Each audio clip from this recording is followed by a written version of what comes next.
So today on Trek Wars, we're going to be breaking down one of the most famous ships in all of sci-fi, the Imperial class Star Destroyer. Now, we'll be taking a look at both the Imperial class 1 as well as the Imperial class 2. Kuat Drive Yards Imperial Star Destroyer, the Empire's awesome wedge-like Imperial class Star Destroyer from the core of the Imperial Navy's true marvel of starship engineering. Star Destroyers are 1,600 meters long and have over 100 weapon emplacements for deep space combat.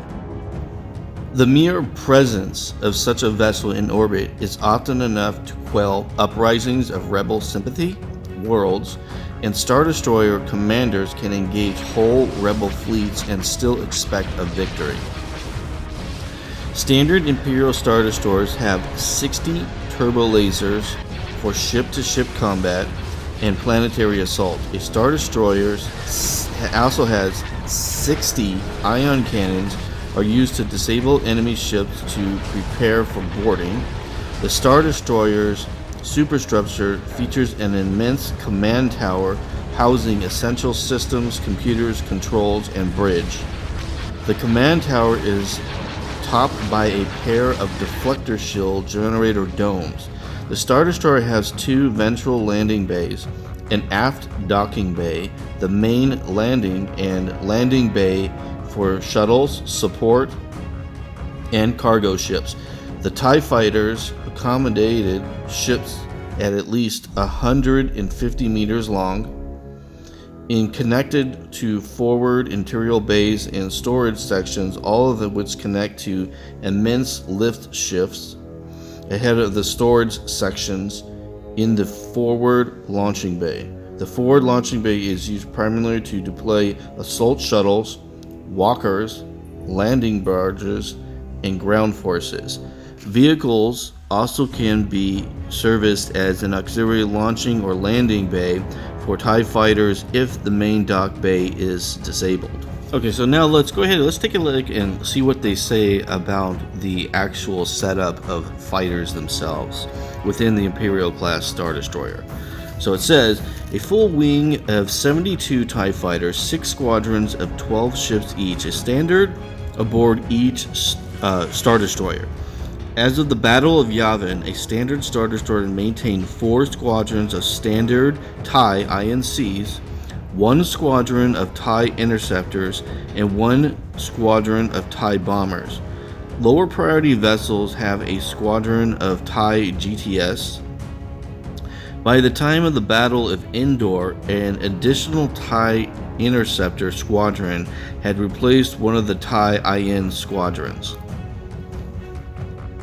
Alright, so we'll talk about the TIE Fighter. So there's kind of a misunderstanding about the TIE Fighter. I want to kind of bring this up, what the TIE Fighter actually is and its purpose and why it's used. So the first thing is the idea that the TIE Fighter is just kind of garbage seems to be a theme which is completely and utterly incorrect. The TIE Fighter is one of the fastest and most maneuverable fighters out there and is a step above most other fighters out there in the Star Wars universe. Obviously, there are exceptions when it comes to the X-Wing and such, but for the most part, this is a very fast, very versatile. It's also cheap, and it doesn't really particularly carry that much armor because of its speed. So it can outmaneuver and it can outgun most other starfighters out there. And the reason I say it can outgun it is it's using LS-1 laser cannons. The LS-1 laser cannons are extremely powerful, very fast, and give the TIE Fighter a lot of offensive capabilities. So its defenses are its speed and maneuverability. The TIE Fighter is also easy to use. The TIE Fighter is cheap to maintain, and it's a very effective patrol ship for short range. The TIE Fighter cannot engage enemies at long range. Now, when it comes to the TIE Interceptor is just faster, more maneuverable, and more dangerous than the standard TIE Fighter. And it's got twice the firepower. It's really fast, really deadly, and a very effective interceptor. Now, the TIE Bomber has no shielding. It has the same laser cannons, but it has a whole array of weapon pods it can use. So the secondary pod can be managed with just about any kind of weapon you can think about. It can go and it can have conclusion missiles, it can have proton bombs, it can have thermal detonators, it can use mines. The ship is used for obviously planetary bombardment or bases or destroying vehicles. Whatever you need to bomb is what the TIE bomber is used for.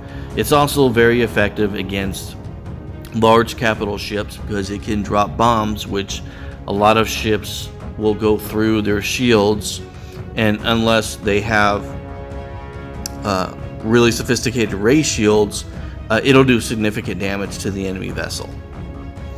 Alright, so now let's talk about some of the weapons that are used aboard the Imperial class Star Destroyers 1 and 2. So the Imperial class Star Destroyers 1 and 2 use turbo lasers, and they have 60 turbo laser emplacements. Now, depending on the mission profile and the type of Imperial class will depend on the armament that it has. But all Imperial class Star Destroyers have at least 8 turbo laser turrets as part of their weapon payload. So of the 60, at least 8 of them are turrets. Now those turrets are huge and are the size of some actual, ships themselves. They're just absolutely massive. And they're able to bring around 30,000 terawatts of damage. Now, to give you an understanding of how overwhelming and how powerful that actually is, a standard heavy turbo laser seen aboard most ships will hit for around 3,500 to maybe 3,700. So 3,700 to 3,500 would be the average of a standard turbo laser seen on like the Nebulon B and pretty much any other ship out there in the Star Wars galaxy. In order to hit the range of the 30,000 and anything in that firing range, you would have to be a turbo laser turret. So turbo laser turrets are a different weapon than just a standard turbo laser. Turbo laser cannons, turbo lasers, some of these things are interchangeably used and they're somewhat confusing on the weapon payloads. So for an example, the Imperial Class 1 has some of the most unique weapon payloads. So let's look at an ISD armament version 3. So this kind of Imperial class Star Destroyer had 60 turbo lasers, and they are the XX9s. Now, of the XX9s, there are 12 gun variants, and then there are another 9 XI7 guns, which are most likely the larger turrets. It also has 60 NK7 ion cannons, 10 tractor beams. It has an additional 8 medium turbo lasers, and then it has 40 anti-aircraft artillery. So there are a huge array of different layouts for Imperial class Star Destroyers, and it's based on basically your mission profile. Depending on your mission profile will change drastically the weapon payload aboard your starship. Now, when we get to the Imperial 2 generation, a lot of that modularity is gone, and they are pretty much all using the XX9 turbo lasers. There are no artillery, anti-aircraft, or even medium turbo lasers at this point. And the reason for that is once you get to the Imperial 2, they're using a newer generation reactor, and that reactor is even stronger, and so they just kept more powerful turbo lasers. But one of the things that people don't seem to understand, and they think that this is a huge defect because it can't fight against fighters. And this is a common argument that you see against people who don't understand what turbo lasers are, what kind of different turbo lasers, and what they do. So the Imperial Class 2, especially the Imperial Class 2 Star Destroyer, has some of the most advanced targeting systems in the Star Wars universe. So a turbo laser can actually zero in on a starfighter and shoot at it. And the reason is because the turbo lasers, the XX9 generation, are very, very special. they have the ability to modulate their power output, so they can fire full blast, medium blast, or even a low blast yield, meaning that in most turbo lasers fire and then have to wait and charge up and then fire again, but they can fire such a low yield that it's continuous fire. So if you can imagine having, one of these Ataka turrets and firing 8 blasts non-stop consistently, and then even though turbo lasers are small, are not smaller, but they're slower than laser cannons, you can just create a field of fire so thick that fighters can't maneuver themselves away from it, and then you can take them out. Alright, so now let's go ahead, and before we talk about the land forces and all the other things that the Imperial class Star Destroyer carries, let's talk a little bit more about the specifics of the Imperial class Star Destroyer and what makes it so powerful and such a great starship in the Star Wars universe. Okay, so our manual says an upgraded version called the Imperial 2 began appearing shortly after the Battle of Yavin, boasting a heavily reinforced hull and more powerful heavy turbo lasers and cannons. In addition, there are several Star Destroyer variants and special mission profiles. So basically what this is telling you is the Imperial 2 is basically better than the Imperial 1 when it comes to firepower, shielding, and hull.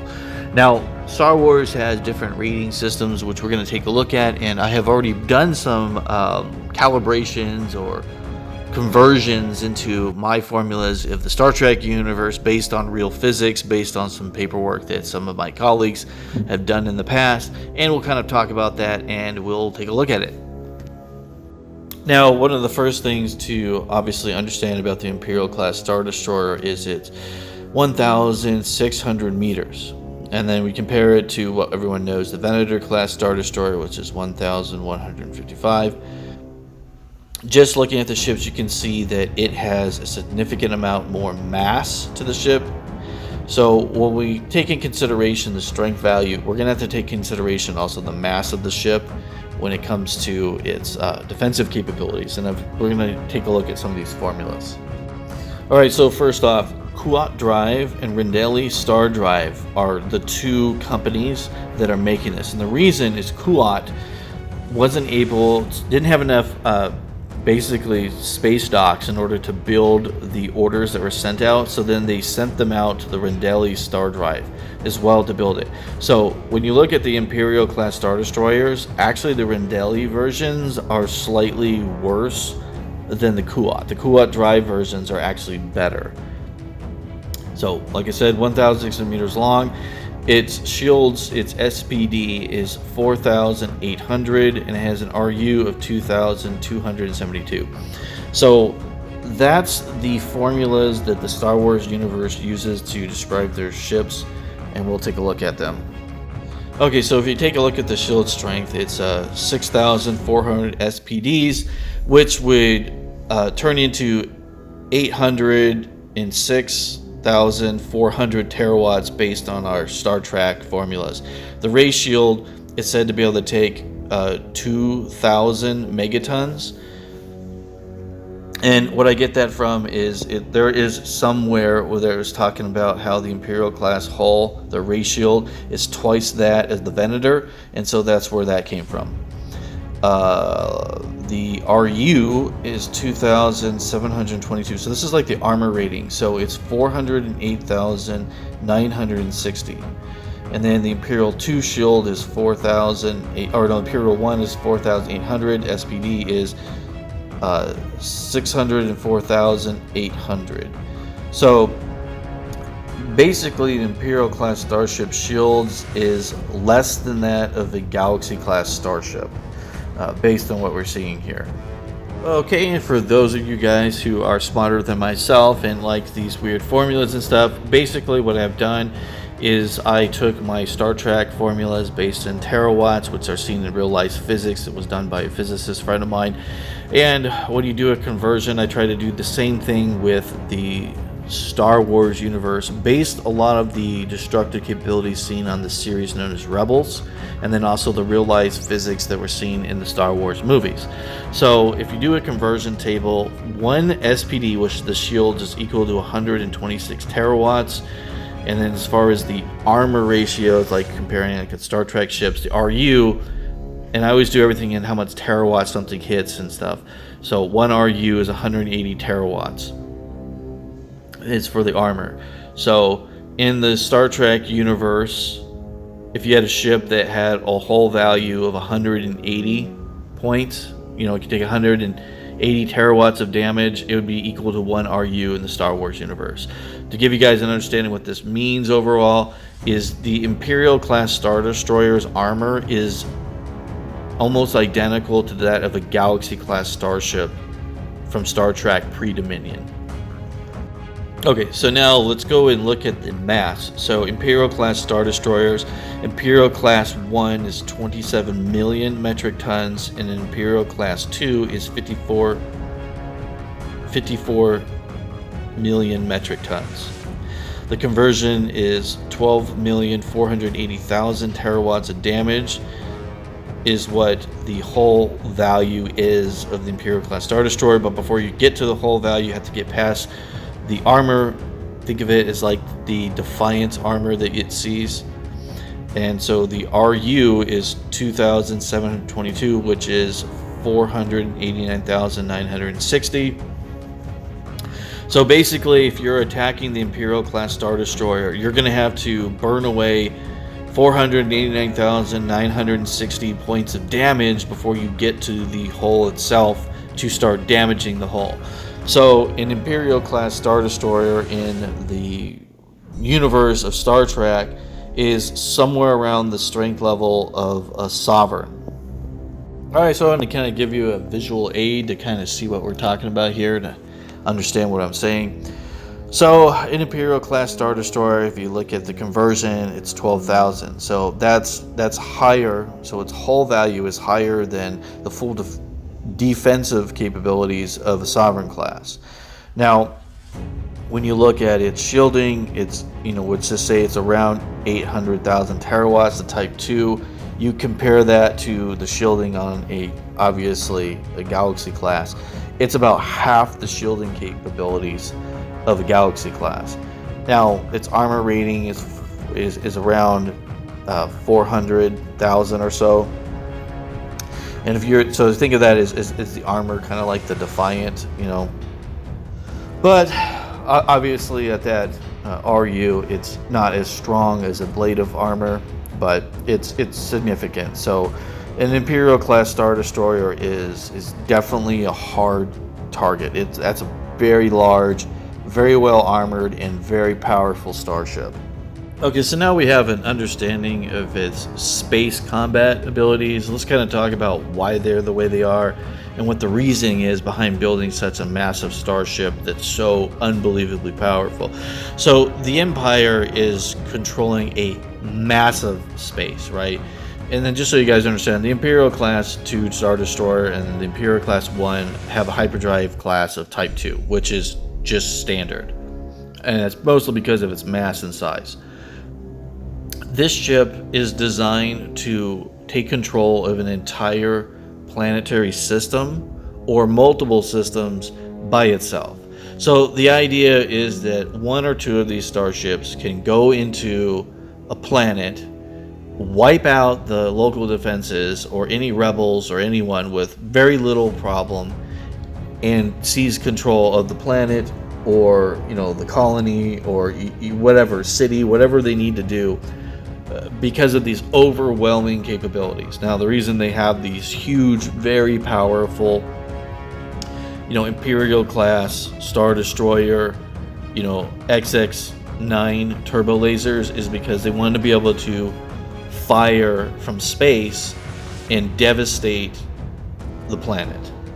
So for an example, if there's a shield generator on the planet protecting like a rebel base or something, an Imperial class Star Destroyer has several different options. One, it can just blast it from outer space, as you can see right here with Thrawn, where he's attacking a rebel base, so that none of his troops have to deal with, like, let's say a really fortified base. You don't want to send your TIE bombers in because they're going to get shot down because of anti-aircraft, right? So you can just bombard the planet because you're using those XX9 turbo lasers.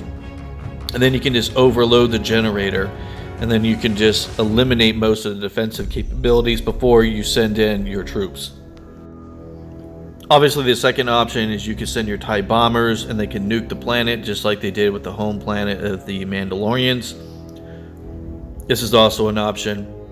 And then, like I said, the third option is the Imperial class Star Destroyer can use its repulsors and come in the atmosphere, but this is the thing you want to do the least because it uses an enormous amount of power to be in atmosphere, and it makes the Star Destroyer more vulnerable. Okay, so now we know the shields, we know the hull, now we can put this all together, we know the offensive capabilities. So, taking the ion cannons and all the different variants of turrets they have, and if we do a standard Type 2, which is using, each turret has 8 30,000 terawatt XX9s on them, it's 2,312,000. Its shields are 1,006,400. Its hull value is 12,969,960 for its hull. Okay, and now the full defense is 13,976,360. So, doing this presentation, doing this research, the Imperial class Star Destroyer is way more capable of defending itself against Star Trek starships than I originally anticipated. I'm going to be honest with you, I really thought, because seeing all the other ships and then comparing them, this thing is a whole nother beast. This ship could go toe-to-toe with a lot of ships from the Star Trek universe. Now, I'll be honest with you, Star Trek ships can fire way out of the range of Star Wars starships, so from a range perspective, they're going to get dominated and they can't really do anything. And as far as like sublight speeds, they're going to get dominated. But when it comes to just like, if you were in range and up close, an Imperial class Star Destroyer will be a very dangerous target to mess with. If you're in range of its weapons, it has half the firepower of one of those Dominion giant battleships. Now, its shields are only, all together, its ray shields and its standard shields are all basically 1/4 that of the battleship for the Dominion. Its hull value, it has a huge advantage. It's almost 3 times that. And then full defense, it's a couple million points higher than the battleship by its own. So that was pretty interesting. So I mean, I guess it kind of makes sense since the Imperial class Star Destroyer is absolutely a behemoth. Now, what I'm going to say is going to seem controversial when I say that, my opinion, the Imperial class Star Destroyer was a fantastic ship for its price point. It's around 150 million credits. So if you guys know, it's a relatively expensive starship. But I'd consider it a budget starship for one reason. This ship can take on an entire fleet by itself. The Empire is massive. One Imperial class Star Destroyer can hold several planets, if not an entire sector, almost by itself. Very few empires or planetary militias have the capability to even take on one Imperial class Star Destroyer. There's only a handful of races in the Star Wars universe that have a military strong enough to even take on a Star Destroyer. A Star Destroyer is designed to overwhelm its opponent with unbelievably powerful weaponry. Not to mention a large collection of fighters, and the ship also has a large collection of secondary as well as ground forces, which we'll move into the next section. I just want people to understand the ship is designed as a budget starship. It has a massive crew, it has a huge price point, but the amount of actual space that this thing is defending by itself is enormous. Alright, so let's talk about what you're getting for that price. How much is it costing? So let's kind of think about some of the prices and look at the amount of weapons, and let's think about what we're seeing here. So, obviously, the Imperial class Star Destroyer is at 150 million credits. You compare that to its previous generation starships, which would be the Venator, is at 59 million credits. And you look at a ship that was supposed to be taking the Star Destroyer's place before they changed their mind, would be like the Secador, which is 200 million credits. And then you look at, the Dreadnought class, Providence class from the CIS, and that thing is 4 million plus credits. Now, obviously, the automation is a lot of the cost for that ship. They only have 900 crew. So there's also a decent amount of automation on the Venator. I think personally that a lot of people speculate and they think that the reason why the crew is so high for the Imperial class Star Destroyer is they want to create more jobs. And I think that could be a possibility, but honestly, when you think about the amount of heavy turbo lasers the ship has, turbo lasers take a lot of crew to just support one turbo laser, and then they have another 60 ion cannons. I personally think a lot of the reason why there's so much crew aboard this ship is because the overwhelming cost of maintenance. So there are so many turbo lasers, and laser cannons don't take hardly any crew to maintain. All turbo lasers are at a different level. Heavy turbo lasers is the next level. Turbo laser turrets is even more. A lot of these other ships are using smaller, weaker weapons, and the crew isn't as important. Now, obviously, the Secador, it's got similar amount of armaments, pretty close. Needs a lot of crew. It's also very expensive. I think that personally that the Empire needed a large amount of crew, and they're able to knock off 50 million because they removed a lot of the automation in order to make the ship cheaper. So I think that the crew, being as enormous as it is for a ship that's $150 million in credit, was a budgetary reason. I don't think it was to make people work for the Empire. I think personally it was a budget reason to allow the Empire to operate a very powerful ship at millions less than should be. So think about it from the Empire's status. Now let's just stop for a second. Let's look at 150 million and let's compare it to the Secador. Which said the Secador is similar in performance, right? Well, at 50 million credits, obviously you can have 50 additional support ships with this one starship. So I think that a lot of your secondary ships and the ships that we don't see as much, like the other classes of the smaller Star Destroyers, those really small starships that are in the Empire were probably built with the budget of the savings of the 50 million that was saved with the design of the Imperial class Star Destroyer. Now, I also want you to know there are several different variants of the Imperial class 2 Star Destroyer. Some of them have giant cannons on them, some of them do have missiles, but for the most part, most Imperial class 2 Star Destroyers were pretty much the same loadout, and the main reason for that is missiles. Almost all ships had missiles. They are incredibly expensive, and every time you use them, the Empire has to pay for that. So, in order to make things more of a budget, they started using just turbo lasers instead of missiles. So, just as an interesting thing, if you want to see the size comparison of some of the starships in the Star Wars universe versus Star Trek, we know that the Galaxy class is considered a very large ship in the Star Trek universe, and it is absolutely dwarfed by an Imperial 1 class Star Destroyers and Imperial class 2 Star Destroyers. Now, underneath that is a Victory class, so you can see the Victory class is similar size to a Galaxy class as well as the Sovereign. It just goes to show you how large these ships actually are. So I wanted to show you that before we continue, because I want to show you the next part, which would be the amount of vehicles aboard one of these ships.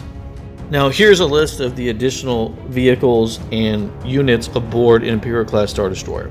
There are 8 Lambda shuttles, 15 Stormtrooper transports, 5 gunboats, one at least Sky Spray blaster starship, a Gamma class assault shuttle, landing barrages, drop ships, 20 AT-ATs, 30 AT-ST scout walkers, and 9,700 troops in one fabricator garrison base. Alright, so most of you are pretty familiar with obviously the Lambda shuttle. We don't really need to go into that. Now, some of the other ships that might not be familiar with would probably be the ship right next to the Lambda shuttle, which would be what we're referring to as a gunboat. So this ship is designed as basically it's like a small, almost size of a fighter, but bigger. And it's absolutely armed to the teeth with missiles and bombs and all kinds of ordnance. It's basically like a TIE bomber, but only it's more made for atmosphere. It's not made for atmosphere. It's more effective in atmosphere. Now, in the middle, that is obviously a stormtrooper dropship. It's not particularly super fast, not super well armed. It's got a couple laser cannons on it, or blasters. Not really particularly that great in combat. It's just there to drop off the ships. Now, right underneath it is some of our more unique ships. So the Sky Spray blaster, I'm sure some of you guys are familiar with that. That ship is designed for special missions and covert operations. It's a very stealthy ship. It's hard to track. It's fast. A lot of firepower. It's a really powerful small ship. And then the Gamma class assault shuttle is basically a decently sized shuttle that can carry a lot of troops, and it's decently armed. It's nothing super spectacular about it. It's just another vehicle that they have. So the AT-ST is at the top there. Obviously, that's also known as the Chicken Walker. It's not super heavily armed. It's using blasters. It can destroy lightly armed vehicles. It's really designed to counter infantry. And then obviously we have the speeder bikes, which are located inside the giant AT-AT walkers. You know, they're for recon. Obviously, we know what stormtroopers are for. And then in the middle, that is going to be one of our drop ships. So the drop ships are obviously drop ships. They're moderately well armed, kind of similar to the Clone Wars drop ships. A little bit more weaponry aboard. Underneath that is one of those mobile troop transport tanks. Obviously, it's using blasters. It's not blasters or laser cannons. Not particularly super strong, but decent enough. And it's, you know, a repulsor vehicle, pretty fast. We have the mobile base, and then obviously the AT-AT. So the AT-AT is obviously the most advanced weapon in this arsenal. It's much better than the Clone Wars tank, and it's cheaper. It had the benefit of more advanced technology, and there's a lot of really powerful weapons. It's using actual laser cannons on that thing, so it's absolutely can obliterate vehicles, no problem at all. It can actually damage starships as well if it gets in close. It's an all-around very effective command center, and it's basically you would need to have at least laser cannons or higher weaponry to even damage that thing. If you're using blasters, you're never going to be able to get through the armor or the shielding. So AT-AT walkers, there's 20. Obviously, the Chicken Walkers, the Scout Walkers, there's 30. There's 9,700 troops. Alright, so now we'll take a look. So obviously you have 5 gunboats. They're really good at destroying vehicles. They're lots of firepower, relatively fast and maneuverable. Then you have your Special Forces Sky Spray Blaster, which has got a lot of like in-depth communication material on it. Very expensive ship, lots of firepower, fast, and then it's got a lot of tack aboard it. And then there's your standard Lambda shuttle. Lambda shuttles are well armed. It can carry a decent amount of troops. Okay, so the Gamma shuttle is very expensive as far as credit wise, and the reason for that is its weaponry is okay. It's just got blasters, but it does have missiles, which makes it so we can destroy vehicles. Carries about 30 troops. It has its own hyperdrive as well as a backup. It's a Type 2, so it's just a standard.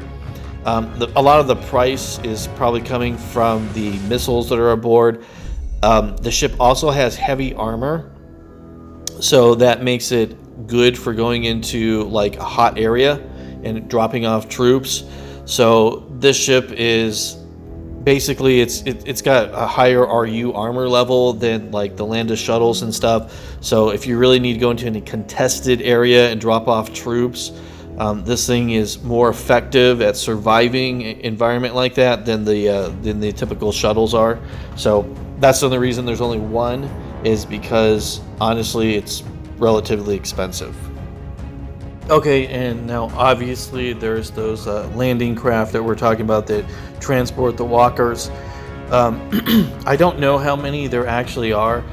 We know that the transport stormtrooper variant, that there's 15, but when it comes to the ground gunboats, the ones that are just transporting, they're in atmosphere, it doesn't state how many they have. And as far as the AT Walker transports, those barges, I believe is what they call them, it doesn't really state. So whatever you think works, but at least there's going to be at least one.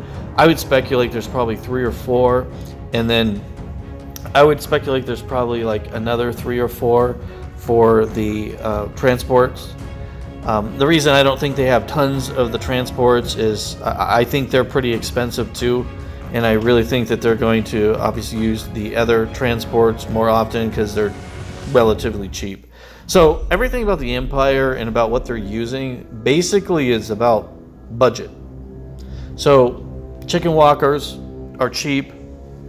So when you look at the Star Wars prices and stuff, you'll find the chicken walkers are, I think they're around 20,000 credits. So they're really cheap. And then the little speeder bikes, I don't think cost very much. The transport in the middle there is relatively expensive, and then the little transport that moves the vehicle, the repulsor tank, is pretty cheap. And then the AT-ATs are around 150,000 credits, which isn't very much when you compare them to the Clone Wars era tank that they used.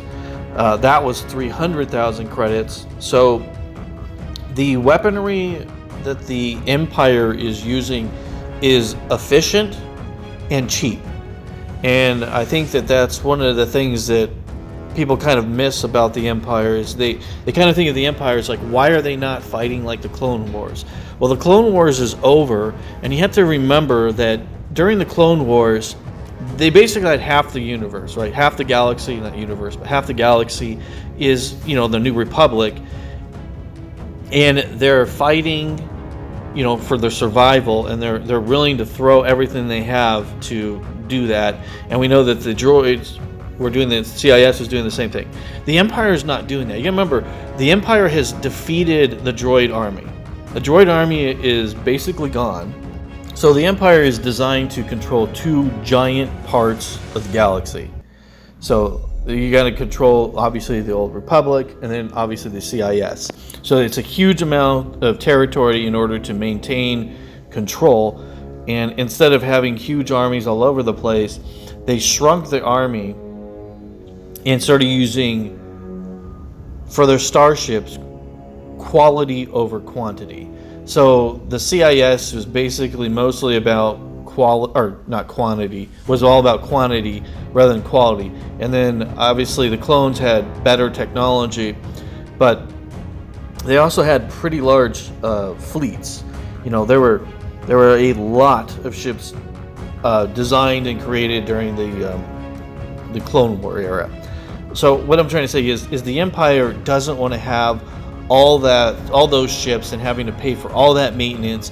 It's cheaper just to build some really, really large starships that can battle entire fleets on their own, and then have the capability of subjecting planets on their own with a decent attack force.